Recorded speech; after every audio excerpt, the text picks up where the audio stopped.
Aaliyah? Yes. That was just straight disrespect, and it was too early for the bullshit. And I didn't like the fact that I knew all morning they were whispering, so I knew something was brewing. It was always something brewing with the kids, right? Yeah. But that morning, it was too soon for the bullshit, and I knew she had just died, so it was, and I was like, but I know they would never, like, go that far. Well, what happened? I don't know. So, go ahead. You tell them, Miss Jonesy. So, Aaliyah passed away the week before. This was right before 9/11 would happen, right? Yeah. She passed away. This is tragic because no one girl R&B young singer had been dying at all. Right.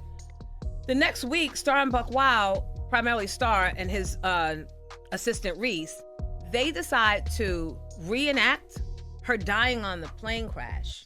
And they played on the air. Screams and the sound of fire burning, like a plane crashing. Mm.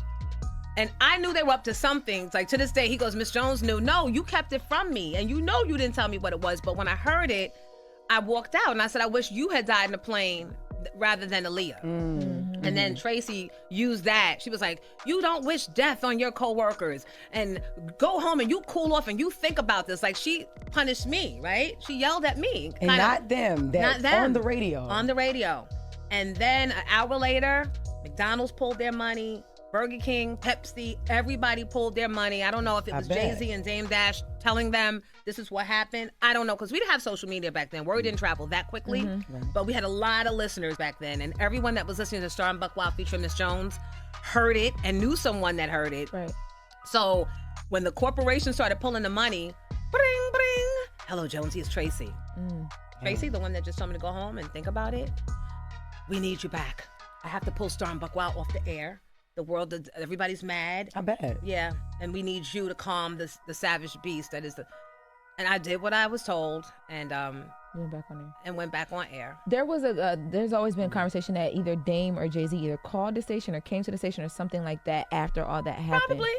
And now that all this other stuff is coming out now, years later, I'm sure they probably took her to breakfast and made the threat that either you get them off the air or else you won't have any more Rockefeller artists. I'm sure of that. I'm finding out now, we're all finding out that those type of conversations were had. Yes, you know, Wendy got let go because Diddy allegedly called Tracy and said, by the time I get back in town, she better be gone or you won't have any bad boy artists.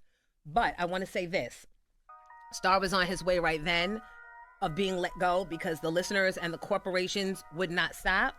Be it not for 9/11 happening the next week, he would have been let go. When 9/11 happened, everybody forgot about Aaliyah. No one gave a damn about Star or Buckwild, right?